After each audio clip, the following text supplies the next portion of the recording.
Yeah, so yeah, maybe you just don't like those because you're like you're like dull or whatever, and you're just like kind of like not an inspired human or something. I don't know what it is. It's just. Hello, everybody. I'm Cody Troyer. And I'm Brent Gaisford. And we are the Hugonauts. This time we are covering the Culture series by Iain M. Banks, an episode I've wanted to do for a while now because I'm obsessed with the Culture series. Did we delay it long enough that you read literally all of them? No, not quite. There's a lot. Okay. But I'm 6 for 9. I'm 6 for 9. Hot. Okay. What is our next episode? Cloud Atlas by David Mitchell. Going to be talking about that novel, and probably the movie will get a mention too. But we both just read it and loved it, so we thought we'd talk about it. Yeah, for sure. Oldies but goodies here the last couple days. That could be the name of our channel, subtitle. Okay. Let's start, I guess. Should we summarize? Let's start with this. The first Culture novel was released in 1987, Consider Phlebas, and the last one was published in 2012, The Hydrogen Sonata. There are 9 of them in total. We'll talk about some of them. They're episodic. That's the right thing, right? Like they're all set in the same universe, but the plots, the things that happen in one book persist in the other, but it's totally different characters every time. Episodic totally different is stakes. Correct. Hey. And so, yeah, I think for summary, we should just talk about like what the culture is, because the setting is really this civilization. So since you're our culture stan this episode, what you want to fill us in? What's the deal? What is the culture?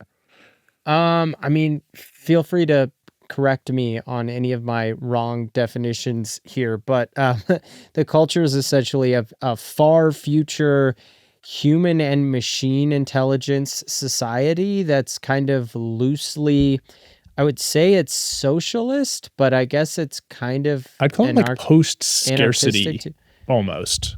Like it's not. Yeah. It's definitely, Is post-scarcity a classification of like a political system though? Yeah, and I would love to talk more about that because I think post-scarcity as an idea is impossible. But yeah, that's sort of the way it's framed here is like anyone in the culture can have literally anything they want. And so therefore, they sort of posit that there's no government, but it really feels like the machines there run is the in whole there. thing. There is in there. Is yeah. It's I would say the machine intelligences are kind of the benign and machine intelligences are kind of at the core of it and running things. But there's humans, there's drones, different levels of machine intelligences. Some aliens. There's drone. Sorry, you said drones. That's drones twice. There's a lot of drones. And they all go, but essentially they're more powerful than most other civilizations in the universe, alien or human, and the ones that are behind them technologically, they try to behave in kind of an anthropologist manner towards them. Star Trek style, although they do make not contact. interfere too much. Well, they have a whole section called Contact, in fact. And special operations, which is basically what every book is about, because that's the people doing interesting stuff. Yeah, the culture, you never really see the culture interacting internally. It's always like the culture interacting with something else, some other civilization. Yeah, and so you're learning about other civilizations, fictitious ones, and the culture itself through various arms and portions of the cultures. Each book usually follows several characters and kind of cuts through time or cuts from story to story within that.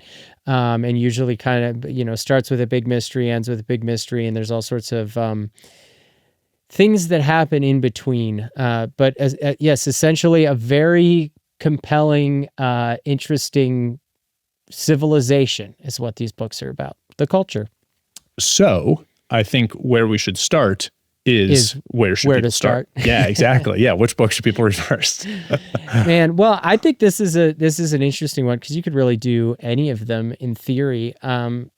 Definitely the highest, we may disagree on this. I guess the highest consensus ranking between the two of us was the Player of Games, which is the second one. And that I was think published. like Goodreads ratings, I think that's true. Also, I guess I didn't look at literally all of them. But yeah, I think that's generally the most well liked. So I would say we don't have like a super strong take on where to start. I guess we do suggest that. I think we both agree though you should definitely not start at the beginning, right? Yeah, well, and consider Phlebas the first one that was published. Well, it's not. It's also probably chronologically first, right? The culture is like very young, and there's an actual risk to them. Is that? Yeah, Have you read any of it earlier?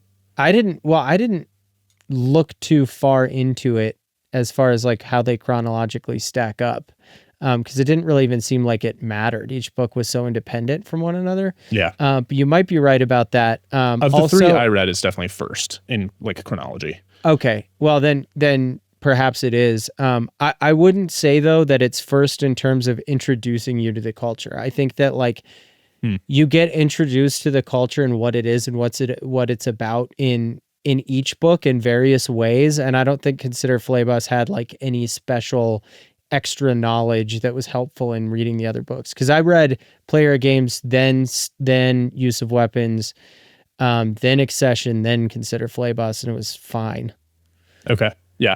All right. So, and we both think Consider Phlebas is like weak, right? That's basically why we're telling people not to read it. Sure. I really, really liked the first 70%, and then I thought it took a nosedive at the end. I didn't hate the ending. I just the ending did not match the beginning in terms of how into it I was. For sure. Yeah, I felt I also got bored at the end because it was like this relentless fight on this train line that took 150 pages or whatever. But I had trouble earlier too because there was a lot of stuff that's supposed to feel high stakes. It's like a super action driven book, but it sort of felt like after the second or third like crazy situation that he got himself in, I started to realize like, oh, well, the book is not even close to over and this is clearly the main character. So he's definitely going to get through this crazy situation. So I had sort of trouble. It sort of felt like there were supposed to be like 20 climaxes and I'm not sure that I feel like that works because the first 19 they're going to get through, Anyway. They were crazy things that happened. They were all crazy. I could see that. Yeah, I just thought they were so imaginative that I was into it. Even though I'd already read other culture books, it felt, I think one of the things that's interesting about all these is while they can start to formally feel similar, he just has so many ideas. Banks had so many ideas and they're all cool and he explores them in really interesting ways. And so all of the books feel worth reading. It's not like you're kind of like, I loved that, so I'll read another thing that feels familiar and comfortable. There's like some comfort in already knowing what the culture's like and like how you imagine drones and how you imagine the ship AIs and all that stuff. There's some of that muscle memory that you get, but each book is about wildly different stuff. And so I found each one of them novel as well. For sure. Yeah. Well, I'll be the culture hater in this one. So I loved Player of Games. I think everyone should read Player of Games. And then I think everyone should try one more. So I read two more. I read Use of Weapons and Consider Phlebas. And I really didn't like either of them, honestly. But I'm really glad I read Player of Games. I'm really glad I gave more of them a shot. So I think everybody should read at least two culture books and then decide if you want to keep going, basically. Yeah. So maybe that is a good, like Player of Games is the right place to start then. I mean, at least from our point of view. I think so. That they'll like start with a really good one and then you can decide if you like the really good one. Don't is start it your with like it's definitely my favorite. Is it your favorite also? Oh, it's so weird that we have such differing. I gave that one a 5, which I believe you did too. It looks like we both 5 out of 5. Like one of my favorite, one of our ever. rare 5 out of 5s. And I might like Use of Weapons more. Whoa. Okay. Yeah.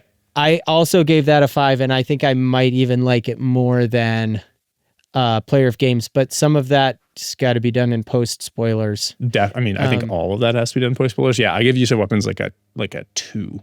Yeah, that's that's insane. We'll discuss that post spoilers for sure. I do think there was some fall off. Again, Consider Phlebas I really liked the beginning of. I liked Excision a lot. Okay. Or Accession, sorry.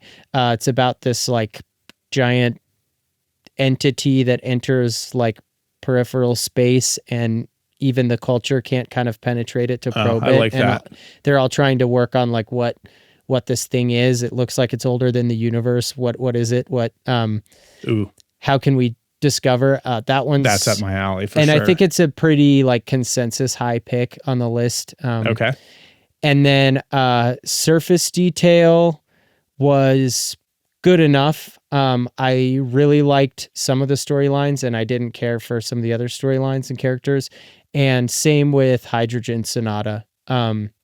So that I read the last two that he published as well. And so it sounds like you're pitching me. If I'm going to read another one, it sounds like you're pitching me Accession. yeah, I think Accession. I mean, you've hooked me with the premise. I'm interested in that. Yeah. But Surface Detail has a lot of really cool stuff. There's one of the storylines is about a war over like whether or not they should have this virtual hell that all cultures can share in. That is actually just sending consciousnesses to get punished in a Dante type hell, and like what the implications of that are. Altered Carbon, right? And is that an use of weapons too? That idea? Maybe it is use of weapons. It's definitely. Did they mention Carbon. it? Anyway. Yeah, it is. But in Surface Detail, like you live in the world with a character, and there's a bunch of cool simulated consciousness storylines I really loved. Hydrogen Sonata has a fun overall idea, like the kind of the impact, the twist of it is fabulous. So I liked all of them. There hasn't been one that I read that I was bummed I read. But I probably like to consider Phlebas the least of the six. Okay. All right. So I think we've got clear consensus. Do not read Consider Phlebas. Start first. Read Player of Games. And then from there, based on what you've heard here today, maybe pick your next spot. Okay. And my last question for you is, we're making the episode now. We're not going to make another episode about the 3 random culture books you haven't read yet. Will you keep reading them? Are you going to read the rest of the culture, you think? Just for fun? Oh, yeah. Okay. That's like a very definitely. I've taken a little. I read 6 in a row and I loved it, and then I'm taking a little break because we had to do Nebulas, Hugos, all that stuff. But I'll be back. I'll finish them. Okay, I'll finish them all. That's good. I'm glad you've loved these. It's one of my favorite series, sci-fi, fantasy, whatever. That's awesome. Yeah. All right. Well, should we talk about who else thinks this is their favorite series?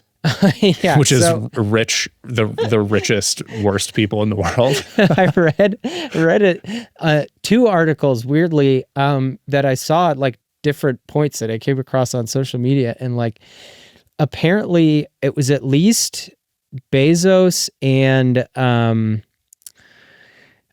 Musk, and I feel like Zuckerberg too. Like this feels Zuckerberg. Like up all it was those alleys. 3, and I can't remember if Peter Thiel's on the list too, but like a big consensus pick about that billionaires have stated in interviews that the culture is their favorite series, and it's all these spacefaring billionaires. So you can kind of see where they're coming from, but also the core conceit of these books is like people's drive to work is intrinsic, and we need to find a way to get to post-resource scarcity that's like socialist and everyone can do their own thing. Yeah, so you can like make the art or play the games or just like do whatever makes you happy. Whatever makes you happy. Exactly. Yeah. And so it's ironic. Like it's like they like the technology, but they're completely missing the point that that everything that this series stands for is against the hoarding of capital.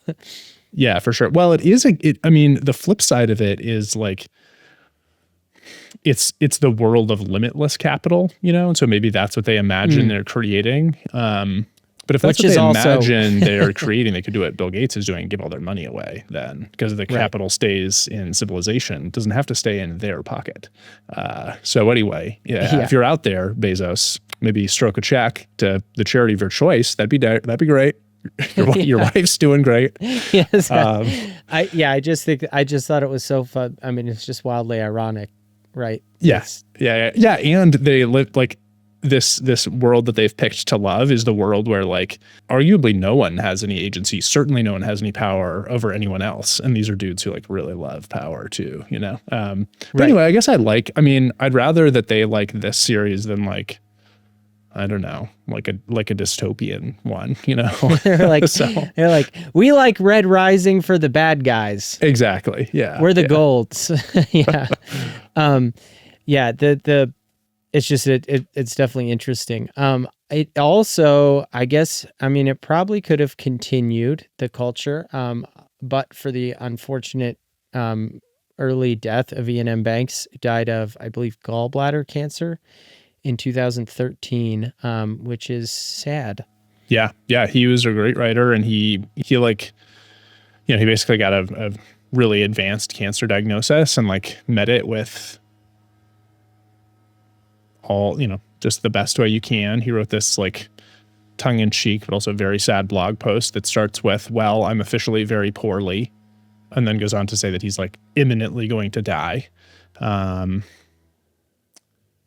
I highly recommend it. It's worth looking up. It's like the last blog post he ever wrote. If you just Google Iain M. Banks blog, like it's the first thing that'll come up, and it's sad and real. And he's a person who like thought about his art and what he was making, and he knew he had fans who cared what he made, and he's just it's really interesting.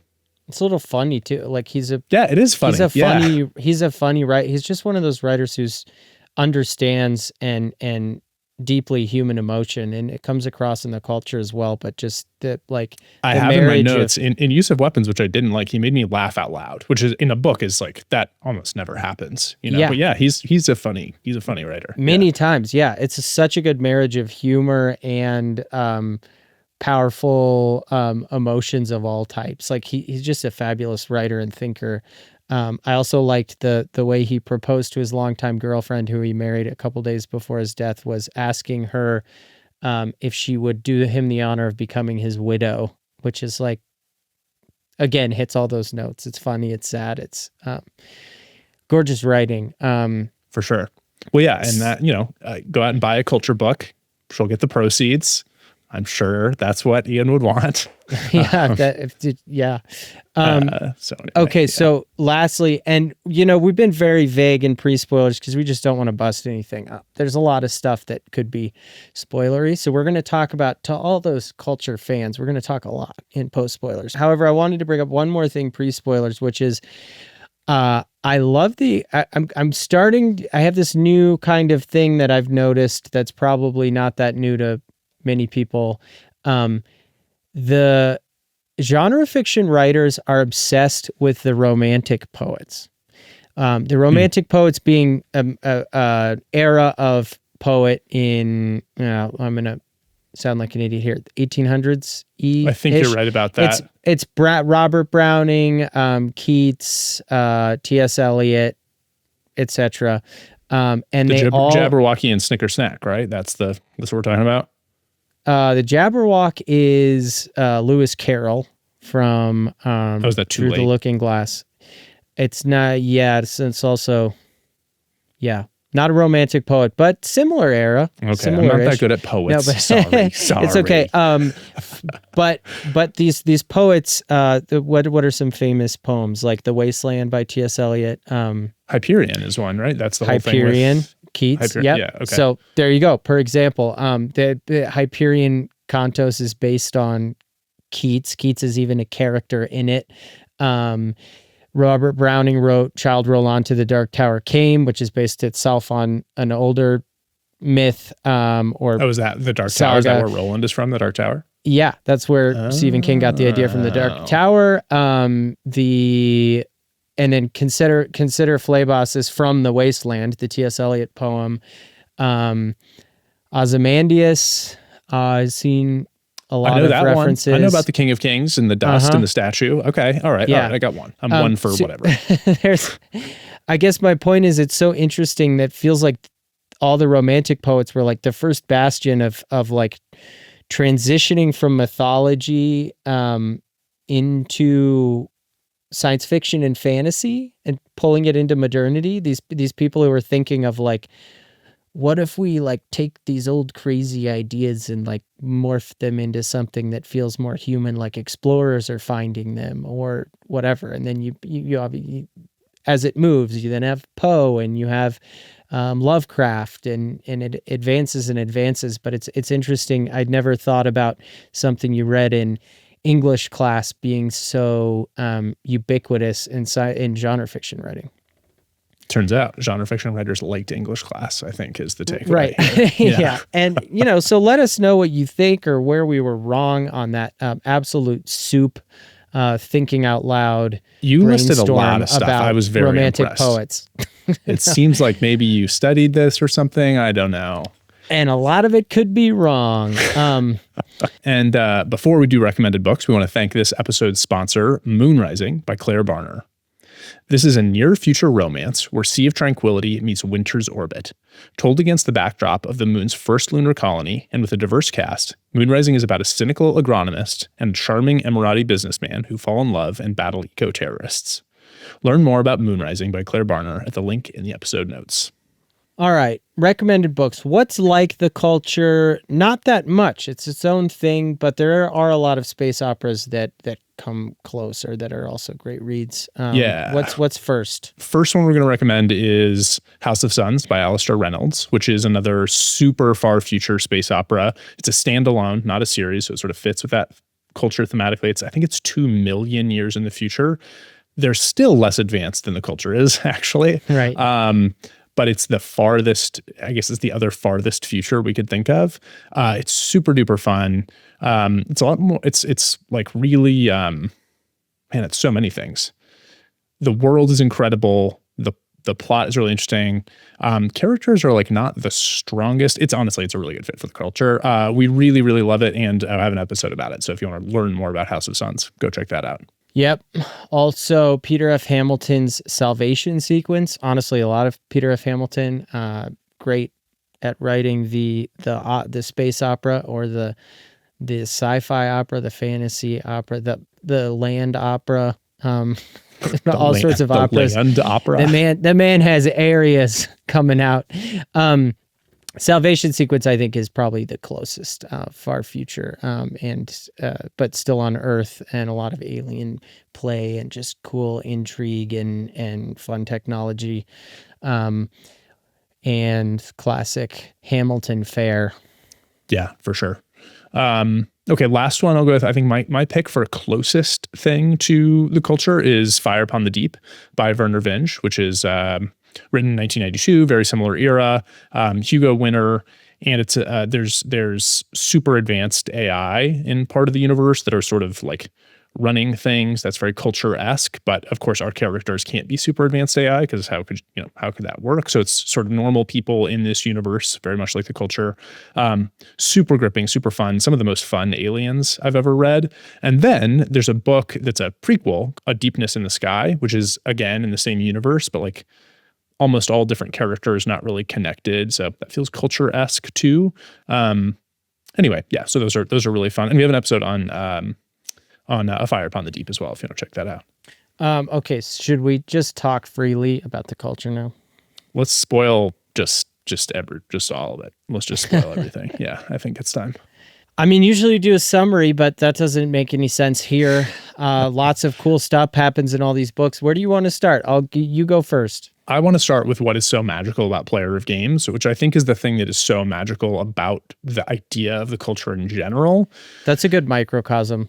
Yeah, it's like to me, the fundamental idea, which hit for me in Player of Games and why I love it so much, is in this post-scarcity society, how and with these AI that are so far beyond what we can even comprehend, how do you sort of like find meaning and any interest in your life? You know, Gurgi, the player of games, the main character, goes through these periods of dark depression, and I feel like that feels very real. And then at the end, he realizes that he's been manipulated the whole time by this force that's so much bigger than himself, and he doesn't really know how to feel about it. The universe is better because of what he was involved in, but it doesn't feel like he had any agency at any point in the book. And I think it just really hits home that, like, if we invent something like this, will we be happy? And I think the culture asks a really interesting question about that. Like, you can literally have anything you want, but will that make us happy? And I think the answer is, I'm not sure that it will. I'm not sure that's in the nature of humanity to be pleased with that. We're always seeking, right? And so if suddenly you can have anything you want, what does it mean to seek? Like, yeah. Although I thought it answered it, and they all do in a satisfactory way to me, which was to prove that thing that we will always be seeking. And once you remove resources from the equation, i.e. right now money, right? you humans still find things they want to do, and the machine intelligences even find things they want to do. They all just have these projects. Even the machines that have lived forever go through these different phases and have different projects. They'll like wipe their minds to live new lives. There's a million ways he represents of how to stay interested in living a life in the universe without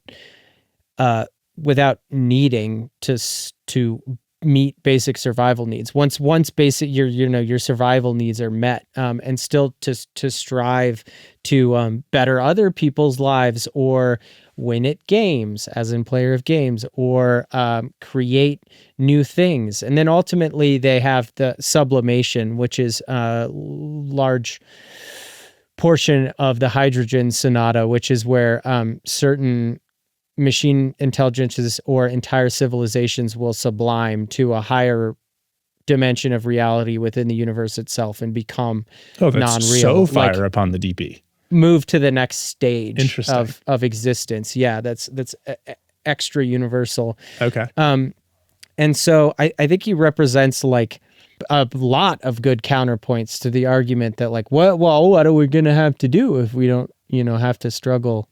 No, I totally agree. I think it's interesting that these people all, I like that idea, and I think it's mostly true that like, well, I don't know how true it is. Anyway, it doesn't matter. It's interesting to think about. The thing about player of games that blew my mind was it's okay. That, it's a massively hypothetical. Yeah, we don't need to. We don't. It's not going to happen. So well, it's massively hypothetical for most people in our current society, but I do think it's really interesting that like we're starting to have more and more people who are inheriting like enormous wealth, and like what are those people doing with their time? Are they happy? And I think I think the answer is like maybe not always. And then also, are they doing good things for society? Which I think is also not always. maybe not. Yeah, I don't know. They didn't do anything so to earn the money. But anyway, I got a little off track there. Where I was actually going here with player of games was at the end, the thing that was so interesting, he's on this big quest, which sure, in the scale of the universe and on the scale of the culture doesn't matter. But for this civilization that he's entered into, it's so important that they avoid this like totalitarian dictatorship and sort of break this cycle.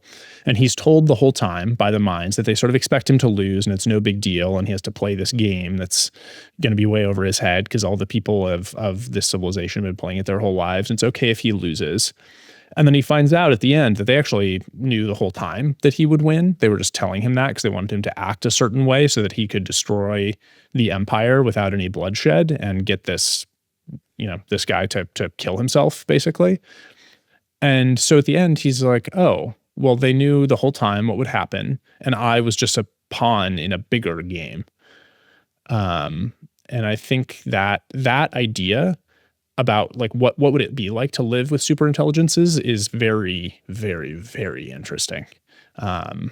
Absolutely. And I'm not even sure it's a really interesting way of looking at determinism. It's like one step removed from like ephemeral God controls everything, right? It's like effectively a God, but a real one that you can interact with is controlling your destiny for you. But I'm not even sure by the end of it, he's that bummed about it. Because I feel like what he really got was just like that intense, incredible flow state of playing the game. Because the game is based on the empire's, the entire empire. The game is their life. It's a really interesting way. I never thought I could be so interested reading about playing a board game, essentially. Yeah. Well, and he does a great job. Like he never defines all the rules really, and you don't need to know them. It's really, but really it's like really high stakes. It's like it feels like reading it feels like watching like sports narrative or sports documentary where it has all these natural moments of like, oh my God. And I never thought it would be that good, but he finds like, he just finds this awesome flow state, which to me, flow state is, the pinnacle of existence. So he's found his thing in playing this game. So he's not so upset that they've used him, because he's also happy that he could prove to himself that he could do it, which he thought he couldn't. It also makes the interesting point which I think sums up kind of the whole culture series, that the universe is a game, and that rules, what does he say? Rules and chance creating outcomes over time is the game of the universe. And it's true, right? That's how the machine intelligence in Player of Games looks at the universe, or talks to him about it, the main character. But the idea, like, we have laws of physics, we have rules of how things work, gravity, etc. And the chance, the dice rolls of entropy and the rules of the universe collide into making outcomes and futures that are rather game-like. Yeah, for sure. Should we talk use of weapons a little bit? We could talk use of weapons. I forget. Okay, there's one more thing from Player of Games, which was I loved the word I love. Oh, you could do that. I have a funny thing too. No, you go first. You go first. He's the first culture visitor to this empire, whatever, and they start playing. Right? Yeah.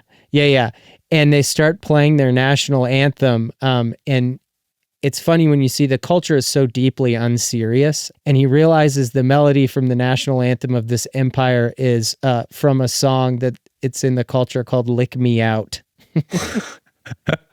I absolutely loved that. Yeah, that's pretty good. And all the the drone Fleer Imsaho is so funny in that he's book really too. funny. The drones, almost all the culture books have this thing where, like, the main character, there's almost always like a main character drone who's kind of like the sidekick, and they're like a smart ass, and the main character kind of hates them, but they also like them, and they're around, and they're almost always funny. The drones are good. Yeah. What was your word? Okay, so yes, there's the word I loved in Player of Games, which I'd never seen before. Invigilate, which sounds like such an awesome, like, crazy word. Like, it sounds like something that would be in, like, the Tainted Cup from our latest episode. Like, something is, like, growing inside you and it's gonna, like, burst out, or you're gonna, like, inhabit someone else or whatever. But it actually just means, like, proctor a test. But I love the way the word sounds.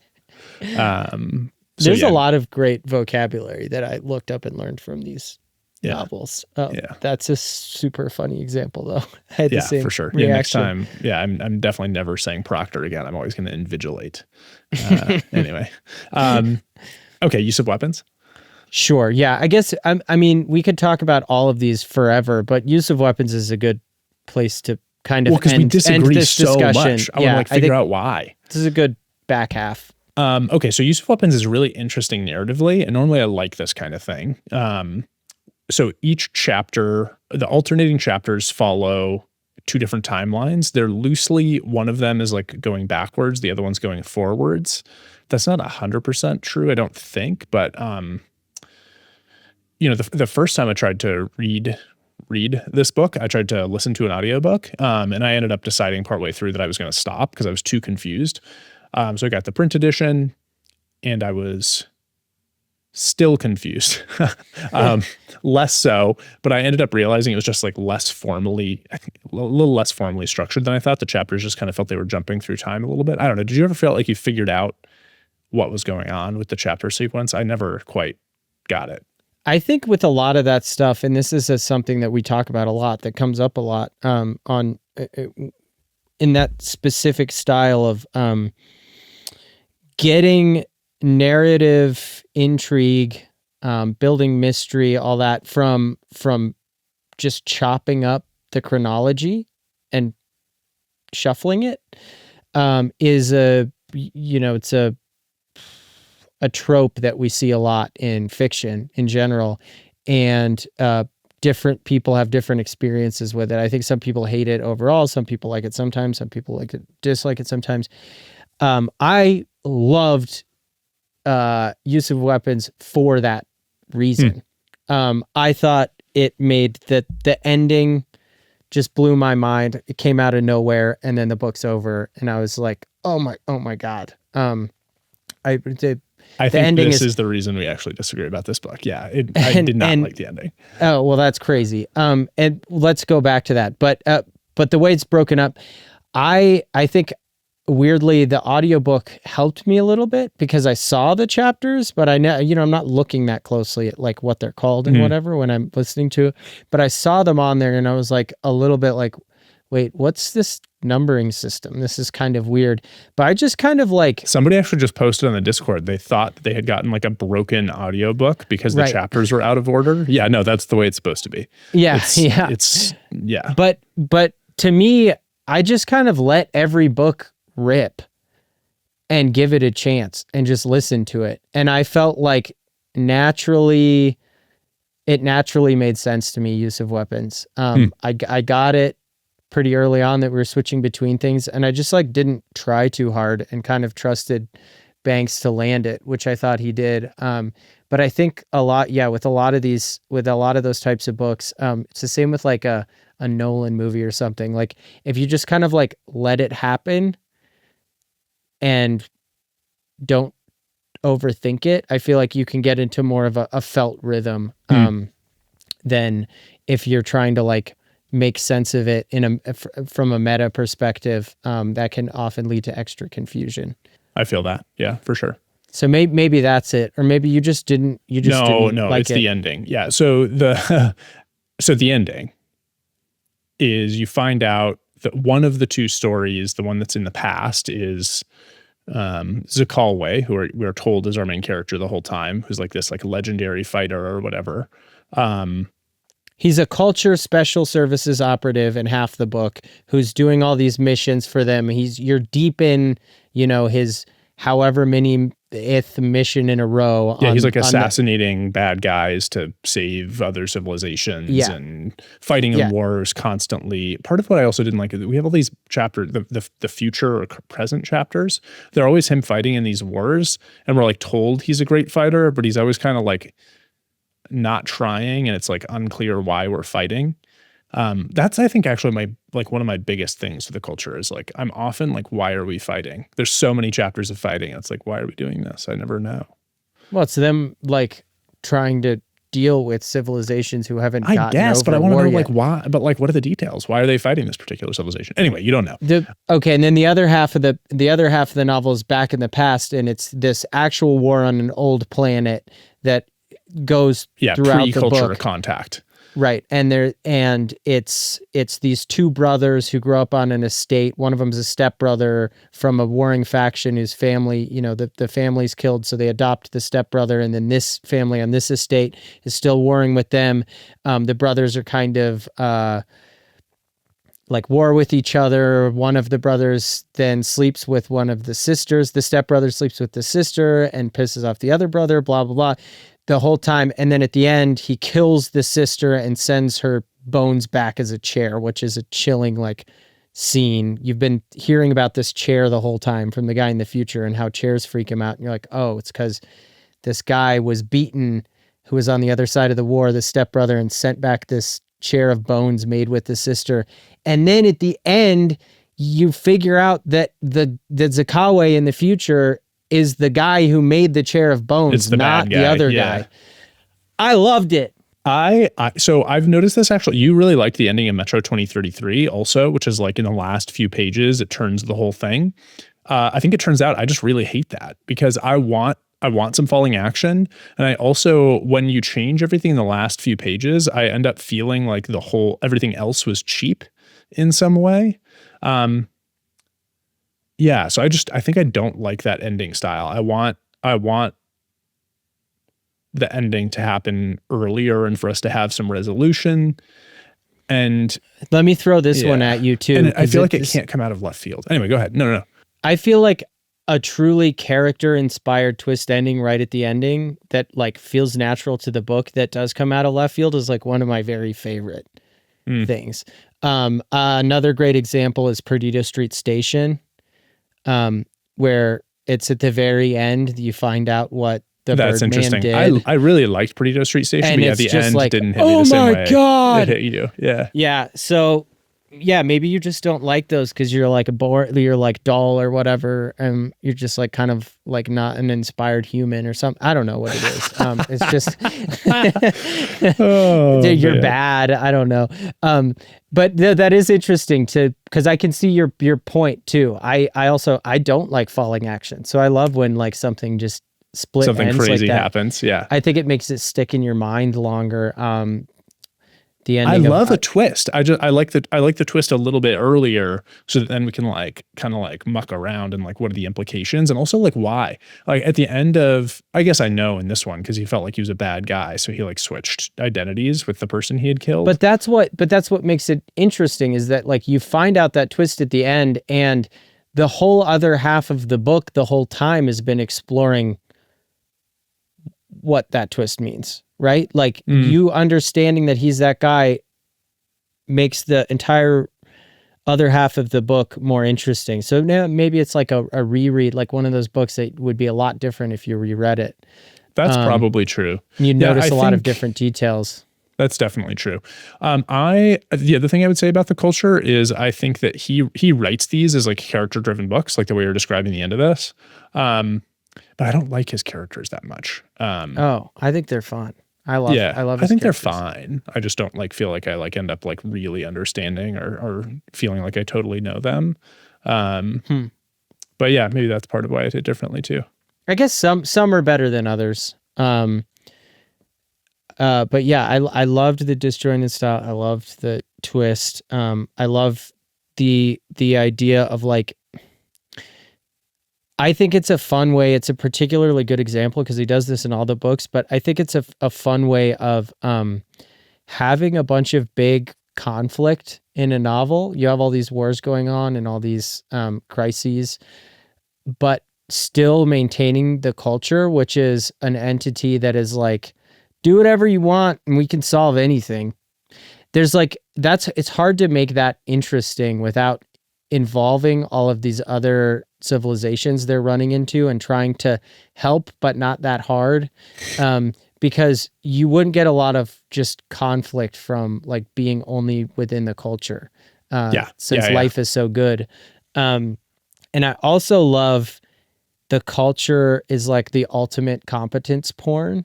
Like every time we're in a book, they're really trying not to interfere at all. So they're really trying to like let their people do their thing. But like every time they need to switch on like some sort of violence or safety measure or whatever, it's just like, yeah, we just wiped them. Like they never have any issues. The culture is like, we're really trying not to interfere, but like, since you're making us like, you're gone, you're done. And I kind of, sure. I feel like that should feel like cheap Deus Ex Machina, but it actually feels, it feels like it makes sense on the page, there's an and I interesting kind idea. of like it. Yeah, there's an interesting idea wrapped up in that, which is that they're often trying to help other civilizations sort of escape their cycles of brutality and reach a better point for their populations. But there's this intrinsic idea, the reason they have to use special operations or whatever, and they can't just come in and use their advanced technology to like just, kill the bad guys, quote unquote, because that's not how it works. People have to, the civilization, the members of the civilization have to decide for themselves that they want it to be different. And so if you just come in with overwhelming force, they're not going to, all the members of the population aren't going to go like, oh yeah, sure, we'll do what those guys want. Like, I think there's a really interesting sort of idea in that about like nation building. Something our country here in the US has a lot of experience with. Like, you can't make it happen for somebody else. Like the people have to want it. And so you need to create the conditions for people to be able to make the change for themselves. You cannot. And it's the same thing in interpersonal relationships, right? You have a friend or somebody in your family who's having some really hard time. You can't fix the problem for them. Yeah. Addiction is super classic example. It cannot be done to solve it for them. They have to do it. And so how do you put them in a situation where they will make the change? I think there's something very like true in that. Yeah. And also a lot of good moral gray area that he introduces where the culture, like where Banks is like, well, and the culture is ultimately, saying that what the machine intelligences think is right about living is right. And that some people might disagree with that, and some civilizations might disagree with that. And he does a good job of balancing that, not just saying like the moral white knight is always the culture. There's a lot of like gray, and like the specific actions they take are just overall, and how they interfere with other civilizations. That's worth thinking about. Can I wrap up with one of my favorite little philosophical points, little things from use of weapons? Zakawa is having a discussion, and he's talking about the idea of an argument, the main character. And he says he doesn't like arguments, and he's not going to have one in this situation because he thinks that an argument is just a way for people to hear themselves talk, and that arguments never change people's beliefs. People want to believe what they want to believe and not change their minds. The solutions are agree to disagree or fight. And I just thought that was such a good summation of what an argument is. I mean, to go to your point you just made about people having to teach themselves, this feeds into that. But the idea that agree to disagree or fight are the options, and that delicate balance that civilization requires was so powerful. I never thought of argument quite in that way. Yeah, I feel like arguments are kind of for the people who aren't involved in some ways.